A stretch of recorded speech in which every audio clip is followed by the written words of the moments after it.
এ মুসলমানের ছেলেরা, এ নওজোয়ান যুবকেরা, বাবাজিরা, ভাইরা আমার, কথায় কথা মনে পড়ে যায় এই কোরআন পৃথিবীর জমিনে এমন একটা কালাম, বহু মানুষ চেষ্টা করেছিল কোরআনের আয়াতকে মুছে দেওয়ার, বহু মানুষ চেষ্টা করেছিল কোরআনকে পদদলিত করে দেওয়ার। ভারতের জমিনে মুম্বাইয়ে তার বাড়ি, তার নাম হলো ইন্দ্রজিৎ। বামুন ঘরের ছেলেটা, মনে বড় স্বপ্ন ছিল, মনে বড় তামান্না ছিল। মহারাষ্ট্রে বাড়ি, বোম্বাইয়ে তার বাড়ি, ইন্দ্রজিৎ তার নাম। ওই মানুষটা কোরআনের ভুলবার করতে চেয়েছিল, কোরআন শরীফটা ভুলবার করতে গিয়ে ওই কোরআনে পা রেখেছিল, কোরআনের পা রেখে অপমান করেছিল। আল্লাহ পাকের গজব নেমে গেল। আল্লাহ পাকের যখন গজব নেমে গেল, দেখে তেমন ধীরে ধীরে তাম রগগুলো, শিরাগুলো শুকিয়ে যেতে লাগলো। যেমন শুকিয়ে ধীরে ধীরে রোগা পাতলা হয়ে যায়।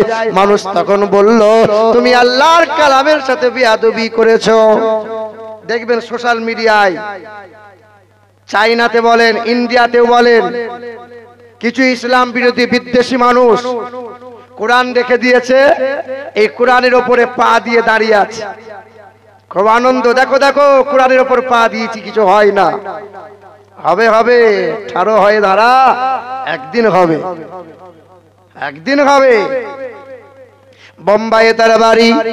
সোশ্যাল মিডিয়া সেই সব খবর কাউকে দেখাবে না। যারা যে সমস্ত জিও নিউজ বলো, রিপাবলিক বলো, এই সমস্ত খবর কাউকে দেখাবে না। কোরআন রেখে দিয়েছে, জুতো পায়ে দিয়ে কোরআনের উপর দাঁড়িয়ে গেল। আহারে, আল্লাহর আরশ কেঁপে গেল। ইন্দ্রজিৎ তার নাম। আল্লাহ পাক রব্বুল আলামিন সহ্য করবে না।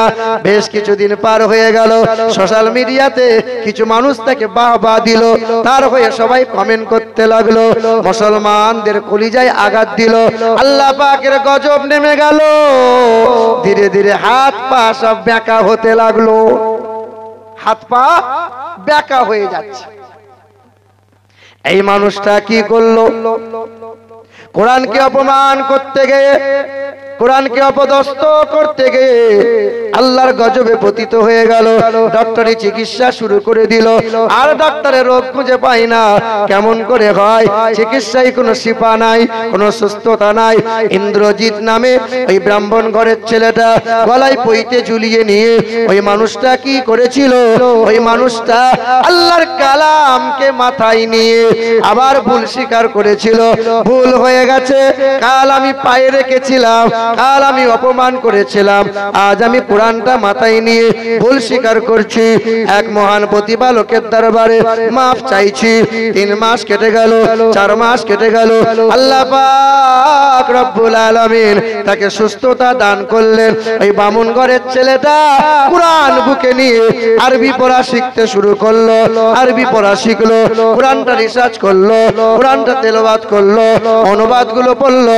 ওই বামুন ঘরের ছেলেটা বাবা মায়ের সম্মুখে সবার সামনে চিৎকার করে বলল, বাবা কালেমা লা ইলাহা ইল্লাল্লাহু মুহাম্মাদুর রাসূলুল্লাহ। শুধু ইন্দ্রজিৎ বলে ছেলেটা নয়, বাপ তার বামুন, সেও কালেমা পড়ে নিল। মা তার ব্রাহ্মণী, সেও কালেমা পড়ে নিল। তার ঘরে পরিবারে 5 জন সদস্য কালেমা পড়ে মুসলমান হয়ে গেল। বহু জনা কোরআনের ভুল বার করতে গেছে, বহু জনা এই কোরআনকে অপমান করতে চেয়েছে, বহু জনা এই কোরআনকে অপদস্থ করতে গিয়ে ঘুরে এসে সব কলমা পড়ে ঈমান এনেছে। কোরআন সোজা সহজ নয়, কোরআনটা বাইবেল নয়, কোরআনটা জিন্দাবাস্তা নয়, কোরআনটা রামায়ণ নয়, মহাভারত নয়।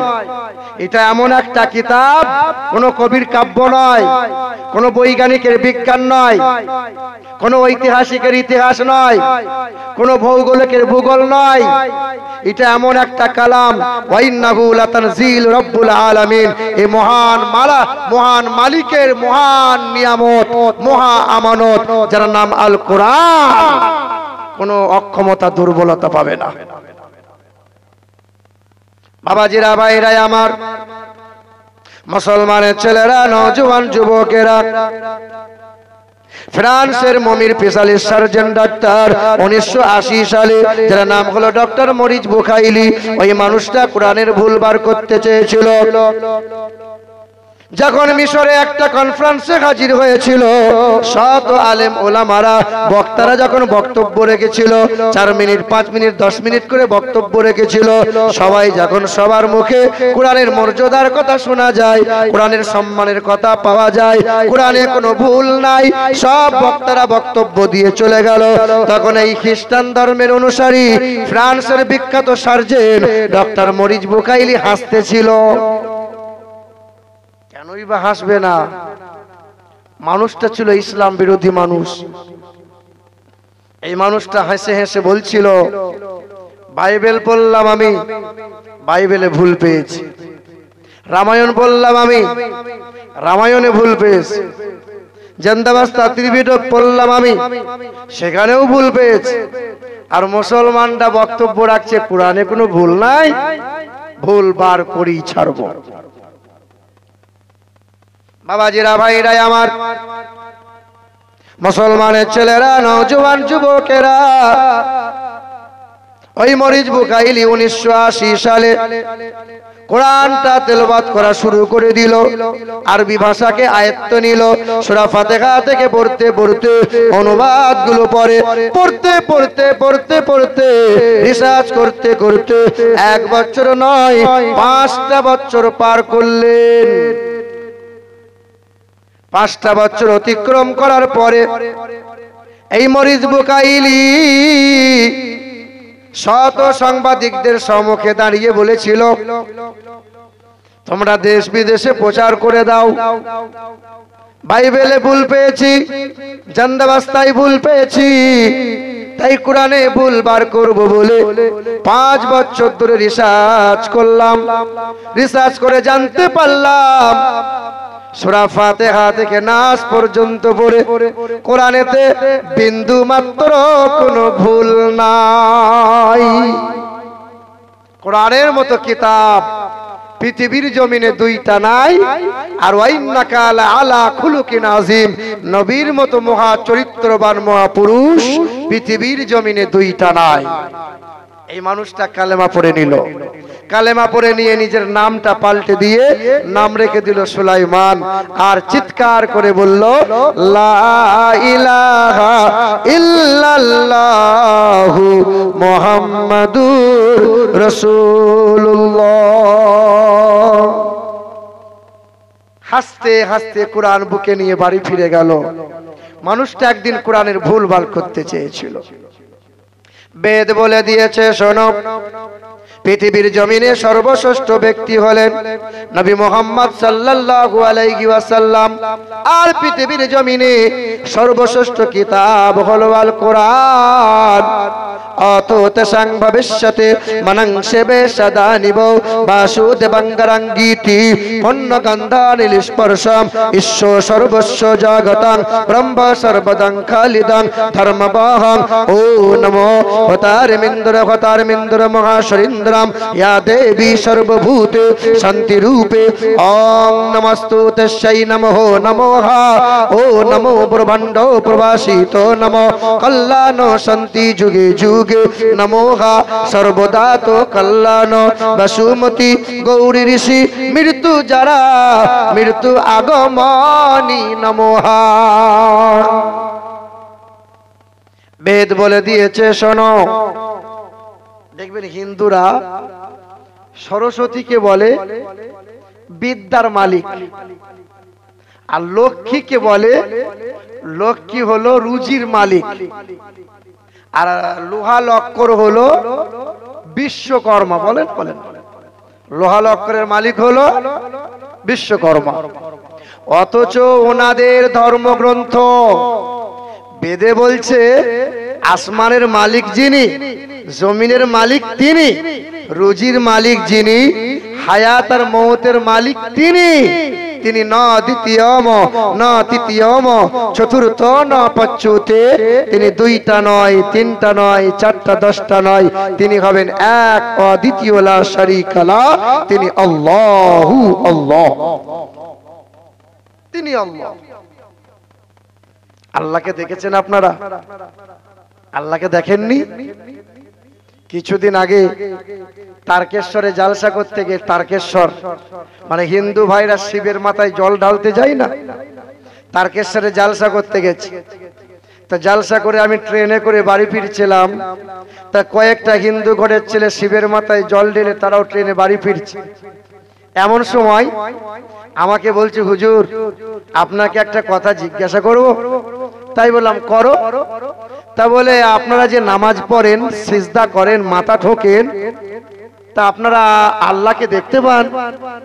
তাই বললাম, আমরা আল্লাহকে দেখতে পাই না। বলে, আমরা যেমন দুর্গা পূজা করি, দুর্গাকে দেখতে পাই, কালী পূজা করি, কালীকে দেখতে পাই, কালী পূজা অর্চনা করে মনে আমাদের বড় আনন্দ আর তৃপ্তি হয়। আপনারা তো আল্লাহকে দেখতে পান না, তো মনে আনন্দ পাওয়া যায়? আচ্ছা, আল্লাহকে দেখা যায় কি যায় না? কথা বলে না। আল্লাহ পাকের ওলি আউলিয়া যারা হয়, আল্লাহ পাকের নৈকট্য লাভ করে যারা, আল্লাহ পাকের দিদার, আল্লাহ পাকের নূর, আল্লাহ দর্শন লাভ করে তারা। তবে আল্লাযীনা ইউমিনুনা বিল গায়ব ওয়া ইউকিমুনাস সালাত, আমরা মুসলমান না দেখে এক আল্লাহকে বিশ্বাস করি, আল্লাহ রসুলকে বিশ্বাস করি, সালাত আদায় করি। কোরআন বলছে ওই ব্যক্তিটাই তো প্রকৃত ঈমানদার। আমি বললাম, শোনো, কিছুদিন পরে তোমাদের দুর্গা পুজো হবে। বলে, হ্যাঁ তা তো হবে। দুর্গা পুজো বিসর্জন হবে? বলে, হ্যাঁ। বলে, ঠিক বিসর্জনের পরের দিনে খবরে কাগজ তোমাদের ঠাকুরগুলো সব ছাপানো হয়? বলে, হ্যাঁ তা তো হয়। বলে, দুর্গার ছবিটা বড় করে ছাপানো হয়েছে, আনন্দবাজার বলো আর বর্তমান পত্রিকা বলো, এই খবরে কাগজ শিক্ষিত মানুষ যারা তারা পড়ে? বলে, হ্যাঁ তা তো পড়ে। শিক্ষিত মানুষ যারা খবরে কাগজ পড়ে, তারা 2-4 দিন পড়ার পরে গোডাউনে ফেলে দেয়? বলে, হ্যাঁ। বলে, গোডাউনে ফেলে দেওয়ার পরে এই খবরে কাগজগুলো যারা হকারগিরি করে ট্রেনে বাসে, এই হকাররা কিলো হিসেবে কিনে নিয়ে যায়। বলে, হ্যাঁ। ঠোঙা তৈরি করে, ওই ঠোঙাতে ঝালমুড়ি বিক্রি হয়, ঠিক না বল? আচ্ছা, আমি বললাম, যুবক তুমিও সফর করছো ট্রেনে, আমিও সফর করছি, ঝালমুড়ি বিক্রি করছে। ওই যে দুর্গার ছবি আছে খবরে কাগজে ঠোঙা, ওই ঠোঙাতে ঝালমুড়ি তুমি খেয়েছো? তুমি হিন্দু ঘরের ছেলে, ঠোঙাতে ঝালমুড়ি খাওয়ার পর ওই ঠোঙাটা কি পকেটে ভরে নেবে না রেল লাইনে ফেলে দেবে? রেল লাইনে ফেলে দেবো। রেল লাইনে পেপারটা পড়ে গেল, তোমার মতো ছেলেটা দাঁড়িয়ে দাঁড়িয়ে ছটছট করে বাথরুমে গিয়ে মুতে দিল, মানে পিশাব করে দিল, তোমার এই পিশাবটা তোমার দুর্গার মাথায় গিয়ে পড়লো। বলো তো যুবক, তোমার ঠাকুরের সম্মান বাড়লো না কমলো? আরে তোমাদের ঠাকুরের মতো যদি আল্লাহর ছবি হতো, যদি ওই রকম আল্লাহকে দেখা যেত, তো রাস্তাঘাটে আল্লাহর ছবি ওই রকম পড়ে থাকতো, আল্লাহর ছবি নর্দমায় পড়ে থাকতো, কত মানুষ পা দিয়ে চলে যেত। শোনো বন্ধু, বেদে লেখা আছে, আন্ধাত্মা প্রভা শান্তি আসাম্মাতি উপস্থিত, অন্ধকারে তাহারাই প্রবেশ করে যারা মূর্তি তৈরি করে আর সেই মূর্তির পূজা করে। সেই দিন হিন্দু ছেলেগুলো বলল যে একটু বুঝতে আমরা পারলাম যে মহান প্রতিপালকের কোনো আকৃতি হয় না। না বাবাজিরা, ভাইরা আমার, বেদে লেখা আছে, ও নমো হতার মিন্দ্র মহাশরীন্দ্রম ইয়া দেবী সর্বভূত শান্তি রূপে ওং নমস্তু তস্যৈ নমঃ নমোহা। ও নমো ব্রহ্মাণ্ড প্রভাসিত নমো কল্যাণ শান্তি যুগে যুগে নমোহা। আল্লাং জ্যেষ্ঠাং ষষ্ঠাং পূর্ণাং পন্নাং বরম্বরং। তিনি হবেন এক, দ্বিতীয় লা শারীকা লা। তিনি হবেন আসমানের মালিক, তিনি হবেন জমিনের মালিক, তিনি হবেন হায়াত ও মওতের মালিক, তিনি হবেন আনন্দ নিরানন্দের মালিক, সর্ব জায়গার সর্বক্ষণের যিনি একাই মালিক হবে, তিনি হবেন আল্লাহ। জান্নাত ও জাহান্নামের মালিক কে? আর একটু আস্তে করে বলো, কে? হায়াত ও মওতের মালিক কে? আনন্দ নিরানন্দের মালিক কে? সুখ ও শান্তির মালিক কে? রুজির মালিক কে? সর্ব জায়গার সর্বক্ষণের একাই মালিক তিনি কে? আল্লাহ। সেই মহান প্রতিপালকের দরবার থেকে আসবেন একজন গুরু। তিনি একটা ধর্মের গুরু হবেন না, তিনি হবেন জগৎ গুরু, তিনি হবেন বিশ্বের মহান নেতা। বাবাজিরা ভাইরা আমার, বেদে লেখা আছে অততে সংভবেষ্যতে মনংশে বেশদানিব বাসুতে বাঙ্গারাঙ্গীতি পণ্যগন্ধানিল স্পর্শম। যার চেহারা দিয়ে সুগন্ধি বার হবে, ওই সুগন্ধির শহর হবে, দেশের মানুষের মন পবিত্র হবে। চতুর্ভি ভ্রাতি ভেদাং করিষ্যামি কলিকায়াম। যার চারজন সহচর হবে। আমার নবীজির খলিফা কয়জনা? কয়জনা? চার। একজনের নাম হলো হযরত আবু বকর সিদ্দিক, আর একজনের নাম হলো ওমরে ফারুক, আর একজনের নাম হলো ওসমানে গনি, আর একজনের নাম হলো মাওলাই আলী রাদিয়াল্লাহু তাআলা। বেদে লেখা আছে, কিন্তু কিছু চুনিপুটি মানতে বাধ্য নয়, মানবে না। মুসলমানের ছেলেরা, এ নওজোয়ান যুবকেরা, কত শত মুসলমানের ছানা আমার নবীকে মানে না, নবীর আদর্শ ফলো করে না। হিন্দুদের কথা আর কি বলবো, কিছুদিন বেশি দিনকার কথা নয়। আজকে হয়ে গেল 2023 সালের আপনার অক্টোবর মাসের 10 তারিখের ঘটনা। একটা হিন্দু ঘরের ছেলে আমার নবীকে গালমন্দ করে দিল, আমার নবীকে খারাপ খারাপ ভাষায় গালমন্দ করলো। বেশি দূরকার কথা নয়, আমাদের পশ্চিম বাংলার কথা। বাগনান নেতার বাড়ি,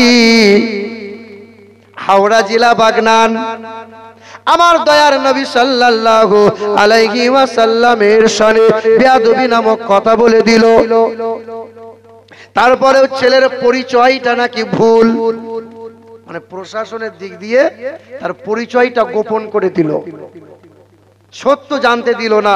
কারণ সত্য যদি জেনে যায়, ঘর দুয়ার বাড়ি ঘর সব উড়িয়ে দেবে। বাবাজিরা ভাইরা আমার, আমার রাসূলুল্লাহর শানে বেয়াদবি করলো, আমার নবীকে গালমন্দ করেছিল, আমার নবীজির শানে গুস্তাকি করলো। এ মুসলমানের ছেলেরা, আজকে হিন্দুদের কথা আর কি বলবো। কত শত মুসলমান, কত শত আলেম মাওলানা স্টেজে বসে বসে নবীর শানে বেয়াদবি করে। এক বক্তা বক্তব্য রাখছে যে আল্লাহ আল্লাহ করো, নবী নবী করে লাভ নাই, নবীর দরুদ পড়ে লাভ নাই। অথচ আমি আমিনুল ইসলাম বলে দিয়ে যাই, যে ব্যক্তি নবীজির মহব্বতে দরুদ পড়ে, যে দরুদ শরীফের আমল করে, সেই ব্যক্তির কোনোদিন রাস্তাঘাটে আপদ বিপদ আসবে না। যে ব্যক্তি দরুদ শরীফের আমল করে, রাস্তাঘাটে কোনোদিন অ্যাক্সিডেন্ট হয়ে ব্যক্তিটা মারা যাবে না। যে ব্যক্তি দরুদ শরীফের আমল করে, তার বাড়িতে সংসারে অভাব কোনোদিন আসবে না। যে ব্যক্তি দরুদ শরীফের আমল করে, তার ঘরে কোনোদিন ঋণ তাকে করতে হবে না, ঋণ পড়তে হবে না। যে ব্যক্তি দরুদ শরীফের আমল করে, আগুনে সে কখনো পুড়ে মরবে না। যে ব্যক্তি দরুদ শরীফের আমল করে, সে কখনো পানিতে ডুবে মরবে না। যে ব্যক্তি দরুদ শরীফের আমল করে, আল্লাহর নবী তার জন্য সুপারিশ করবে। একবার দরুদ পড়লে পরে আল্লাহ 10টা নেকি দান করে দেয়। দরুদ শরীফের আমল করলে সংসারে অভাব আসবে না, আল্লাহ রুজি রোজগারে বরকতে আল্লাহ মালামাল করে দেয়। আর বক্তা বসে বসে ওয়াজ করছে, ও বলছে আমি তবলিগি, আর ও বলছে আমি আহলে হাদিস, আর ও বলছে আমি অমুক, আমি মাযহাব মানি না, আমি ওলি মানি না, আমি পীর মানি না, আমি কিয়াম মানি না, আমি দরুদ মানি না। কি মানো হে? বলছে আল্লাহ ছাড়া কাউকে মানি না। বলছে আমরা ওসিলা মানি না। দেখবেন আমাদেরকে ওপরে উঠতে গেলে মই দিয়ে উঠতে হয়, কিন্তু যে হনুমান হয় তাকে মই লাগে না। তাকে ওসিলা লাগে, সে লাফিয়ে চলে যায়। ও হনুমানের বাচ্চা হনুমান, ওরা ওদের ওসিলা লাগে না, ওরা খাজা মানে না, পীর মানে না। যার কারণে ইসলাম পেলে, যার কারণে কালেমা পেলে, যার কারণে নামাজ পেলে, টুপি পেলে, মৌলানা হলে, হাফেজ হলে, ইসলামে যিনি কালেমার বাতি জ্বালিয়ে মুসলমানদের কলিজা ঠান্ডা করে দিলেন, খাজা গরিবে নওয়াজ হিন্দেল ওলি খাজা মঈনুদ্দিন হাসান সঞ্জারি, বলে তাকেই তো মানি না আমরা। তুমি মুসলমান। বাবাজিরা, ভাইরা আমার, মুসলমানের ছেলেরা, নওজোয়ান যুবকেরা, এই আমার বাবাজিরা, ভাইরা আমার, কথায় কথা বেড়ে যায়, বারবার একটা কথা বলতে মনে হয়, শুনে রেখে দেন। ওই হিন্দু ঘরের ছেলেটা বাগনানে পরিচয় দিয়ে পাওয়া গেল। ওই ছেলেটা নবীর সামনে বেয়াদবি করলো, বেশি দিন যেতে হয় নাই, কাউকে আঘাত করতে হয় নাই, ছেলেটা হাত পা অটোমেটিক প্যারালাইসিস হয়ে হাসপাতালে পড়ে গেল। বেশি দিন গেল না, অল্প দিনেই মারা গেল। মানে আল্লাহর মার বড় মার, আল্লাহর মার বড় মার, কাউকে মারতে হবে না। আবাবিল, ঝাঁক ঝাঁক পাখি, ওই আল্লাহ পাকের কাবা ঘরটা ধ্বংস করতে গিয়েছিল জালিম আবরাহা বাদশা। কাছাকাছি হয়ে গেল, হস্ত সৈন্য সিপাহী নিয়ে কাবা ঘর ধ্বংস করে দেবে। সেই দিন আব্দুল মুত্তালিব বলেছিল, আল্লাহ তোমার ঘর তুমি রক্ষা করো মালিক। আল্লাহ পাক মানুষের সাহায্য নেন নাই, আল্লাহ পাক কোন ফেরেশতার সহযোগিতা নয়। সেদিন আল্লাহ পাক ঝাঁক ঝাঁক পাখিদেরকে হুকুম করলেন, আসমানের ঝাঁক ঝাঁক পাখিরে ছোট ছোট কাকর মুখে তুলে নিয়েছিলেন। ওই কাকর গুলো তখন তারা নিক্ষেপ করলো। আল্লাহ পাকের হুকুমে 2 গ্রাম কাকর, 5 গ্রামের কাকরটা 5 কুইন্টাল আমার আল্লাহ বানিয়ে দিলেন।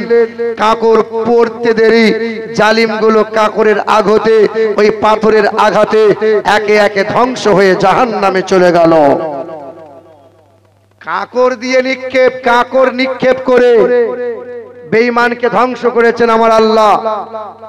আজকে যারা নবীর শানে বেয়াদবি করে, আজকে যারা কোরআনের শানে বেয়াদবি করে, আজকে মসজিদ মাদ্রাসার শানে যারা বেয়াদবি করে যাচ্ছে, শুনে রেখে দাও, সোশ্যাল মিডিয়ার মাধ্যমে বলে দিয়ে যায়, আল্লাহ ছাড় দেয় কিন্তু আল্লাহ ছেড়ে দেয় না।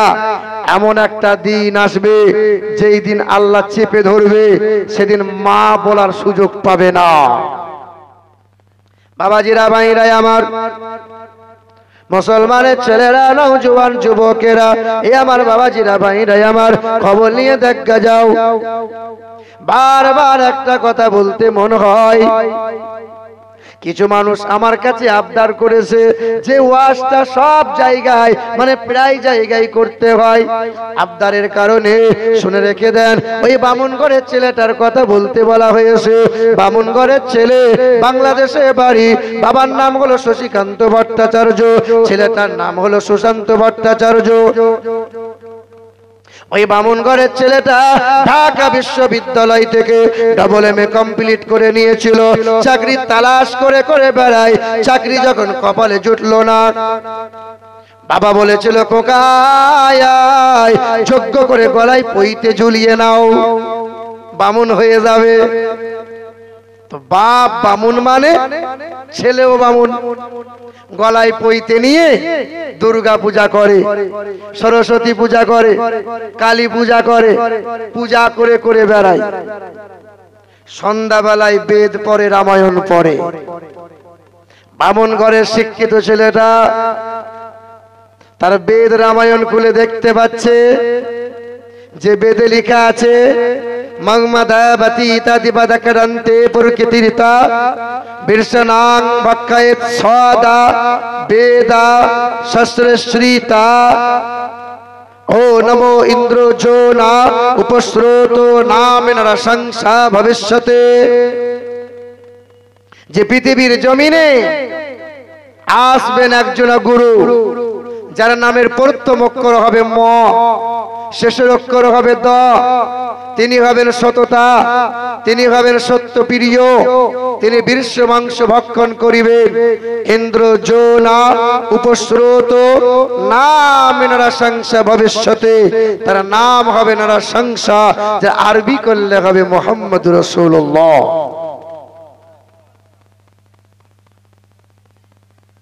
বাবারা ভাইরা আমার, আমার সোনার টুকরো বন্ধুরা, আমার শুধু মানুষেরা, ওই বামুন ঘরের ছেলেটা বাবার সামনে দাঁড়িয়ে বলেছিল, বাবা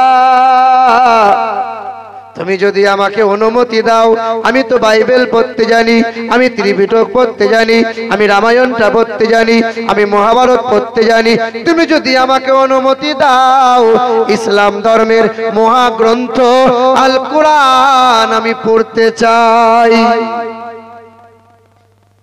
আমি কোরআন শরীফটা আমি পড়তে চাই। তো বাবা বলেছিল, খোকা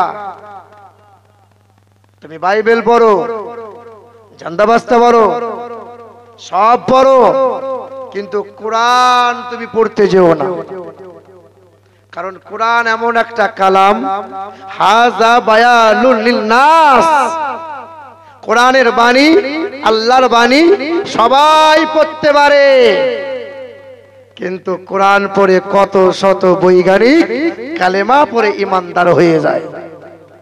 এই কোরআন পড়ে কত শত মানুষ বামুনেরা ইমানদার হয়ে গেছে। কোরআন তুমি পড়তে যেও না। আজকে বামুন ঘরের ছেলে কোরআন পড়তে চায়, হিন্দু মানুষরা অনেকজনা কোরআন পড়ে, কিন্তু আমাদের মুসলমান ঘরের ছেলেরা কোরআন পড়বে না, দিন রাত মোবাইলে খোঁচা মারবে, ফেসবুক করবে, হোয়াটসঅ্যাপ করবে, মেসেঞ্জার করবে, আর নোংরা নোংরা মেয়েকে হ্যালো আই লাভ ইউ বলবে।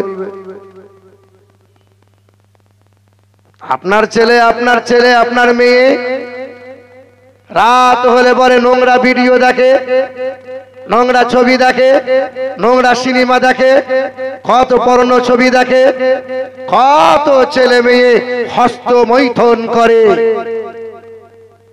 যে সমস্ত যুবক ছেলেরা হস্তমৈথুন করে রাতের বেলায় দরজা বন্ধ করে দিয়ে নোংরা সিনেমা, নোংরা ভিডিও দেখে, নোংরা ছবি দেখে, তাদের জানা নাই হাসরের কঠিন ময়দানে এই আঙ্গুলগুলো মোটা মোটা হয়ে ফুলে যাবে, এক একটা আঙ্গুলে অসংখ্য অসংখ্য বাচ্চা নাড়াচাড়া করা শুরু করবে। হাসরের ময়দানে মা আর বাপ ছুটে গিয়ে বলবে, তুমি আমার ছেলে, তোমার কি এমন হয়ে গেল, তোমার আঙ্গুলগুলো গর্ভবতী কেন হলো? ফেরেশতারা ছুটে এসে বলবে, তোমরা কি দেখতে চাও তোমার ছেলেটা কেমন নোংরা নোংরা কাজ করেছে এই হাতের দ্বারাই? এরা ব্যভিচার করেছিল চোখের দ্বারাই, ব্যভিচার করেছিল হাতের দ্বারাই, ব্যভিচার করেছিল কানের দ্বারাই।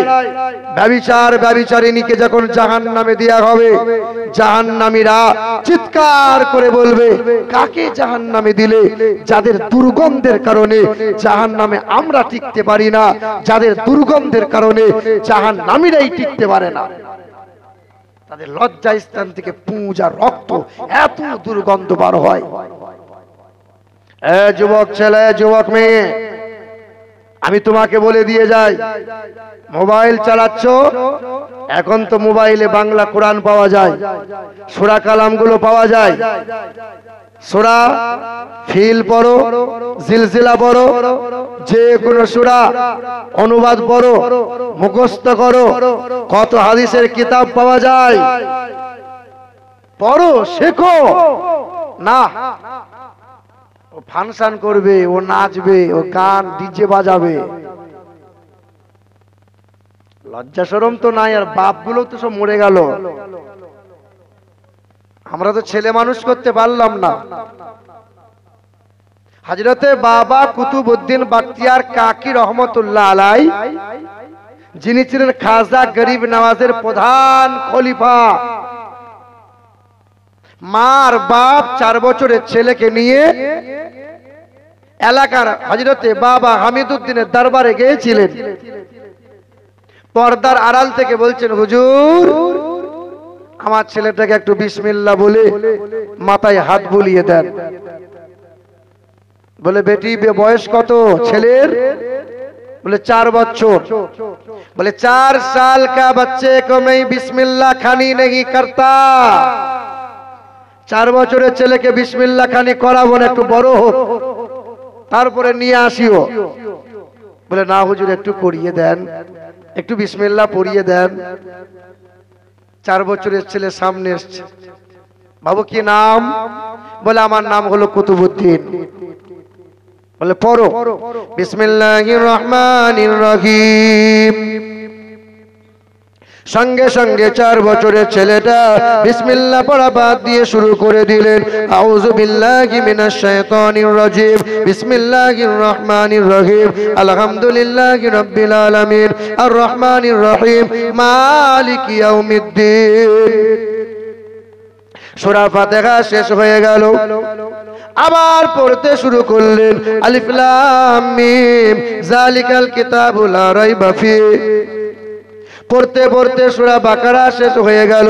আবার পড়তে শুরু করলেন সূরা নিসা শেষ হয়ে গেল, সূরা আল মাইদা শেষ হয়ে গেল। এক পড়া 2 পড়া নয়, ওই ছেলেটা বাজরতে বাবা কুতুবউদ্দিন 4 বছর বয়সে 15 পারা পর্যন্ত কোরআন শরীফ দাঁড়িয়ে দাঁড়িয়ে শুনিয়ে দিল। बोले बेटी तू तो अभी कहा मेरे बच्चे 4 साल का है? बोले हाँ। बोले 4 साल का बच्चे नहीं है, ये 40 साल का बूढ़ा है। अरे 40 বছরের বুড়ো যা করতে পারে না 4 বছরের ছেলে করে কি করে? বলে হুজুর ছেলেকে জিজ্ঞাসা করেন। বলে বাপ কুতুবউদ্দিন কি করে শিখলি বাবা?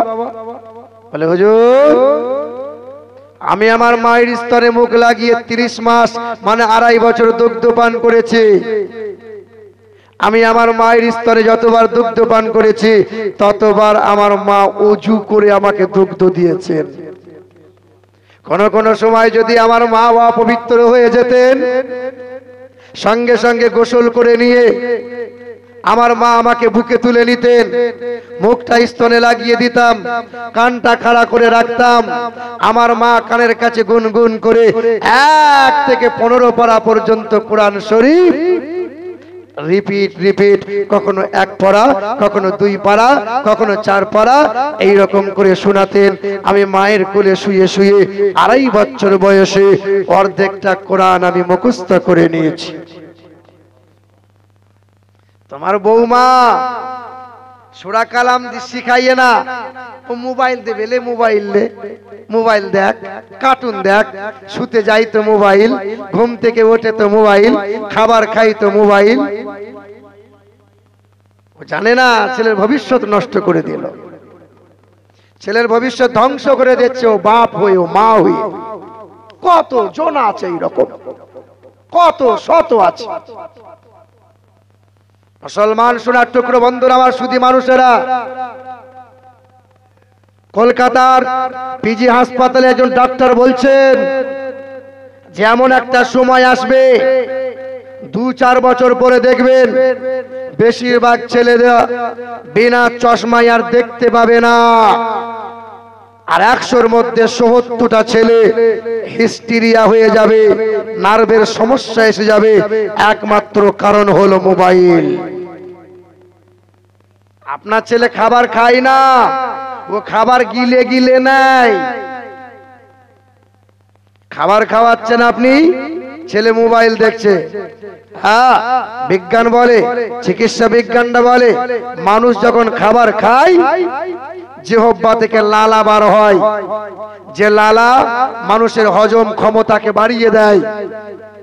তার তো মন মানসিকতা মোবাইলের দিকে। খাবার খাওয়াচ্ছেন, ও গিলে নিচ্ছে, ও খায় না, তাই তো দেহের রোগ সারে না। ভুল বলছে নাকি বাপ? কথা কষ্ট হচ্ছে আপনাদের? অসুবিধা হয়নি তো? মুসলমানের ছেলেরা, নওজোয়ান যুবকেরা ওই বাংলাদেশের বামুন ঘরের ছেলেটা কি চেয়েছিল? বাবাকে বলেছিল, বাবা তুমি আমাকে অনুমতি দাও, আমি ইসলাম ধর্মের মহাগ্রন্থ আল কোরআনটা পড়তে চাই। বলে দেখো কোরআন তুমি পড়বে যেন কেউ জানতে না পারে, যেন কেউ বুঝতে না পারে। বলে ঠিক আছে বাবা। রাত গভীর হয়ে গেল, ছেলেটা দৌড়ে দৌড়ে চলে গেল। কোথায় গেল? হুজুরের সামনে চলে গেল। ইমাম সাহেবের দরজায় আওয়াজ দিল, হুজুর কি ব্যাপার রে? বলে হুজুর আমি বামুন ঘরের ছেলে, আমার নাম সুশান্ত, আমার বয়স এখন 26, আমি ঢাকা বিশ্ববিদ্যালয় থেকে ডবল.এম.এ করেছি। বাবা কি চাস? বলে আপনার কাছে এলাম, আমি একটু কোরআন পড়া শিখতে চাই। বলে বামুনের ছেলে কোরআন পড়বে? লা ইয়ামাসসুহু ইল্লাল মুতাহহারুন, অপবিত্র অবস্থায় বাবা কোরআন ছোঁয়া যাবে না। পেশাব করে পানি নাও। কিছু কিছু মুসলিম ভাইরা মুসলমানদেরকে ব্যঙ্গ করে, কারণ মুসলমানরা খাতনা করে বলে। আমাকে হিন্দু ভাইরা আমাকে বলেছে কাটুয়া, কাটুয়া। কাটুয়া মানে বোঝেন? মানে খতনা করা তাকে বলে, ঠাট্টা করে বলছে কাটুয়া। তারা তো জানে না ওই আমেরিকার দেশের বিখ্যাত বৈজ্ঞানিক, ওই বৈজ্ঞানিকের নাম হলো ডক্টর হুবেন। 7 বছর রিসার্চ করার পরে খ্রিস্টান ধর্মের পাদ্রীগুলোকে বলল, বাচ্চাদের শিশুকালে খাতনা করে দাও, খাতনা করে দাও। কেন খাতনা করে দেয়া হবে? বলে 7 বছর ধরে রিসার্চ করলাম, মুসলমানরা খাতনা করে, তবে মুসলমানরা খাতনা করে আর পেশাব করে পানি নাই বলে মুসলমানদের লজ্জা স্থানে 4টে রোগ কোনোদিন হয় না। 1 নম্বর, মুসলমানদের লজ্জা স্থানে ক্যান্সার হয় না, এইডস হয় না, গনোরিয়া হয় না, সিফিলিস নামক রোগ হয় না। দেখবেন 100-র মধ্যে 100টা মহিলা পেশাব করে পানি নেয়, কিন্তু 100-র মধ্যে 100টা পুরুষ পেশাব করে পানি নেয় না। ও চেন খুলে পাইপটা বার করে ছচ্ছর করে মুতে দিল, অর্ধেকটা পেশাব প্যান্টে লেগে গেল। মুসলমানের ছানা, জলসায় যাব, ছল্লে আলা ছল। এই পেশাব করে পানি নিয়েছো? তোমার চাইতে ছাগল, কুকুর, বিড়াল অনেক ভালো। মুসলমানের ছেলে পেশাব করে পানি নিতে পারে না। 100-র মধ্যে 80 জন ফরজ গোসল করতেই পারে না, শুধু যায় আর পুকুরে ডুব মেরে চলে আসে, গোসল করলাম। বাবাজিরা, ভাইরা আমার, ও আমার মায়েরা, আমার বোনেরা, খুব মনোযোগ সহকারে শুনি। ওই বামুন ঘরের ছেলেটা বলল, হুজুর কাউকে বলেন না, আমি আপনার কাছে আরবি পড়া শিখতে চাই, খুব খুব সাবধানে এসেছি, বাবা পাঠাই নাই। আমি জোর করে আবদার করেছি, আরজি করেছি, অনেকবার বলেছি, তাই আমাকে পাঠিয়েছে। কাউকে বলবেন না, রাতের বেলায় আমি আসবো। বলে পেশাব করে পানি নে, আর আমার কাছে যখন আসবি গোসল করে চলে আসবি। হ্যাঁ, সে রাতের বেলায় গোসল করে। রাত যখন হয় গোসল করে ইমাম সাহেবের সামনে হাজির হলো। বামুন ঘরের ছেলের গলায় পইতে ঝোলানো আছে। ছেলেটা আলিফ বেতে শুরু করলো, পড়তে পড়তে পড়তে পড়তে কয়েক মাসের ভেতরে বামুন ঘরের ছেলে কোরআন পড়া শিখে নিল। বলে সুবহানাল্লাহ। ওই যে তোমার এরে গরুটা, ভেড়াটা কোরআন পড়ে না, লজ্জাও লাগে না। আর আমরা বাপ হয়ে ছেলেগুলোকে মক্তবেও পাঠাই না। কবে শিখবে বলেন? কবে শিখবে? কবে শিখাবেন আপনি? ভাড়া করে কতদিন চলবে? হুজুর ভাড়া করে নিয়ে এসো, বাপের জানাজা পড়াবে কে? ভাড়া করা মৌলবি। বাপের কবর জিয়ারত করবে কে? ভাড়া করা মৌলবি।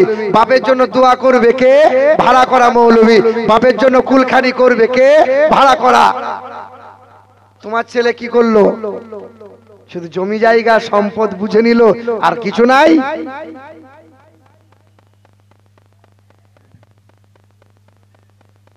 বাবাজিরা, ভাইরা আমার, মুসলমানের ছেলেরা, নওজোয়ান যুবকেরা, বামন ঘরের ছেলেটা কি করেছিল? কয়েক মাসের ভিতরে কোরআন পড়া শিখে নিল।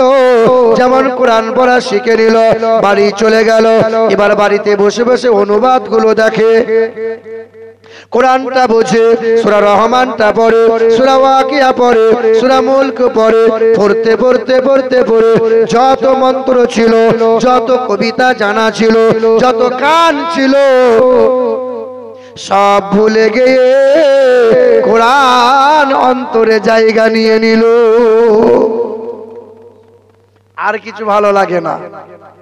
পাড়ার মানুষ কানাকানি লাগলো, কানাকানি করা শুরু করে দিল যে ব্রাহ্মণ ঘরের বাড়িতে ঠাকুর ঘর থেকে কোরআনের আওয়াজ শোনা যায়।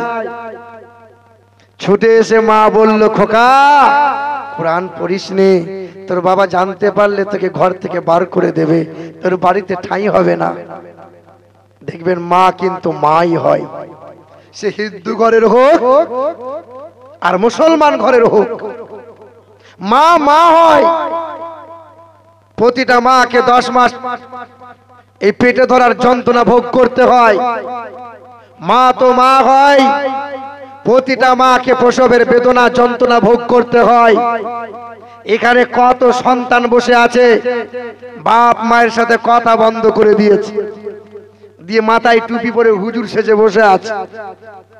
হ্যাঁ, ওই যে বসিরঘাটে বাদুরিয়া বলে জায়গা আছে, জালসা করে স্টেজ থেকে নামছি, আর একটা ছেলে এসে বলছে, হুজুর 500 টাকা নেন, একটা দোয়া করে দেন। আমি কার জন্য দোয়া? বলছে আমার বউয়ের জন্য দোয়া করে দেন। পৃথিবীর মানুষ দেখবেন দান করে দাদু দাদির জন্য, বাপ মায়ের জন্য। 26 বছরের ছেলেটা বলছে বউয়ের জন্য দোয়া করেন। আরে তোর বউ কি মরে গেছে? বলে মরবে কিনা, ঠাড়ো হয়ে দাঁড়িয়ে আছে। বলে বাপ মায়ের জন্য কি হলো? বলে মায়ের সাথে 6 মাস হলো কথা বন্ধ, তাই মায়ের জন্য নয় বউয়ের জন্য দোয়া চাই। আমরা জুতোটা নিয়ে আই, তোকে 2 বার জুতোর বাড়ি দিই, তারপরে দোয়া করব। কথা বুঝতে পারছেন না? যে মা আপনার মতো আমার মতো ছেলেকে 30 মাস দুগ্ধ পান করিয়েছে, প্রতিদিনে একটা সন্তান 8 বার করে দুগ্ধ পান করে, প্রতিবারে একটা সন্তান 250 গ্রাম করে দুগ্ধ পান করে। 250 গ্রাম দুগ্ধ পান মানে প্রতিদিনে একটা সন্তান 2 কেজি করে দুগ্ধ পান করে। 2 কেজি মানে 30 মাসে একটা সন্তান 1800 কেজি দুগ্ধ পান করে। ভুলে গেছেন আপনি? আপনার মনে নাই? হ্যাঁ যুবক, তোমার মনে নাই? শিশুকালে তোমার অসুস্থ, তোমার অসুখ জ্বর এসেছিল, মা বুঝতে পেরে কোলে নিয়ে তোমাকে ওই বারাসাত কিংবা বসিরঘাটে ডাক্তার, শিশু ডাক্তার দেখাতে যাবে বলে বাসে উঠেছিল। বাসে উঠেই তুমি কান্না শুরু করেছিলে। মা তখন শাড়ির আঁচলটা সরিয়ে ওই বাসের ভিতরে তোমাকে দুধ পান করিয়েছিল। পুরুষ মানুষগুলো সবাই আর চোখে চোখে দেখেছিল। হ্যাঁ, আমার শিক্ষিত মুসলমান, আমার সুধী মানুষেরা, আমার বাবাজিরা, ভাইরা, মা সেই দিন ইজ্জতের কথা, সম্মানের কথা ভুলে গিয়ে সন্তানের আরামের কথা ভাবনা ভেবেছিল। ছেলেকে দুধ পান করাতে গেলে দেরি হলে পরে ছেলের কষ্ট হবে, বাসেই ছেলে খেতে চাইছে, বাসের মধ্যেই মা ছেলেকে দুধ পান করায়। আজকে বাপ মায়ের কষ্ট হয় না, ওসবের চিন্তা নাই। আমার নিজের চোখে দেখা কষ্ট করে দুটো ছেলেকে মানুষ করলো। বড় হবার পরে ছেলে দুটো সোনার কাজ করতে গেল বোম্বাইয়ে, ভারতনগরে। কিছু টাকা রোজগার করে দোকান ভাড়া দোকান কিনে দুটো দোকান বানিয়ে নিল। দু ভাই দুটো দোকান, লাখ লাখ টাকা ইনকাম করে। দেশের বাড়িতে 2 তলা বাড়ি বানিয়েছে। ওপর তলায় বড় বউ ছেলে মেয়ে নিয়ে থাকে, নিচে তলায় ছোট বউ ছেলে মেয়ে নিয়ে থাকে। এত ঘর এত বারান্দা, বাপ মায়ের জন্য আর জায়গা হয় না, তাই সিঁড়ির তলায় বাপ মায়ের জন্য মশারি টাঙিয়ে বাপ মায়ের ঘর বানিয়ে দিয়েছে। ঈদের 3 দিন আগে বড় বউটা ফোন করে বলছে, তুমি কবে বাড়ি আসবে? বলে ঈদের আগের দিন বাড়ি ঢুকবো।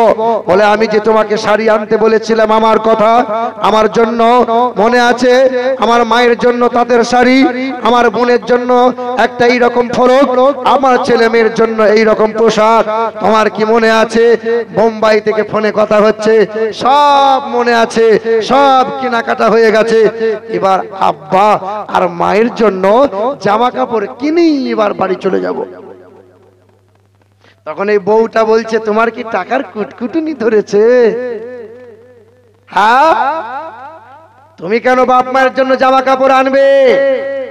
তোমার ছোট ভাই আনবে বলেছে, বড় ভাই নিয়ে আসে নাই। ছোট বউটা বলেছিল তার স্বামীকে যে তুমি কেন আনবে, তোমার বোনগুলো এবছরে দেবে বলেছে। আমার বাবারা ভাইরাই আমার ঈদের দিন চলে এলো, সবার জন্য জামা কাপড় হলো, বুড়ো বাপ আর মায়ের জন্য জামা কাপড় জুটলো না। ঈদের দিনে সবাই নতুন জামা কাপড় পরে ঈদের নামাজ পড়তে চলে গেল।